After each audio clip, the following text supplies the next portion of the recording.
ദേവികയുടെ അച്ഛനൊക്കെ തെയ്യം കലാകാരനാണ് കേട്ടോ. ഒരു തെയ്യം ഫാമിലിയിൽ നിന്നാണ് ആള് വരുന്നത്.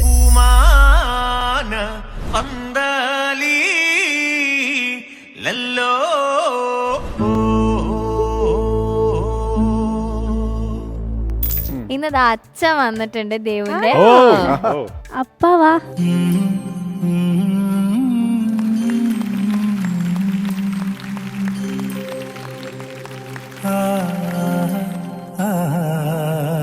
ഇങ്ങനൊരു വേദിയിൽ എന്നെ കാണണമെന്നും ടി വിയിൽ കാണണമെന്നും അപ്പൻ ഒരുപാട് ആഗ്രഹിച്ചിട്ടുണ്ട്. അപ്പം മാത്രമല്ല അമ്മയും ആഗ്രഹിച്ചിട്ടുണ്ട്. എപ്പെങ്കിലും ഒരു ദിവസം അങ്ങനെ അപ്പൻ്റെ ആഗ്രഹം നീ സാധിച്ചു തരണം എന്ന് അപ്പം പറയലുണ്ട്. അപ്പം ഇപ്പം എനിക്കത് സാധിച്ചു.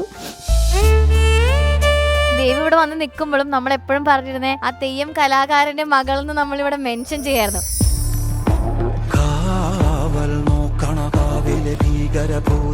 അച്ഛൻ പാടുമോ? പാടും. നമുക്കൊന്ന് കേക്കണ്ടേ?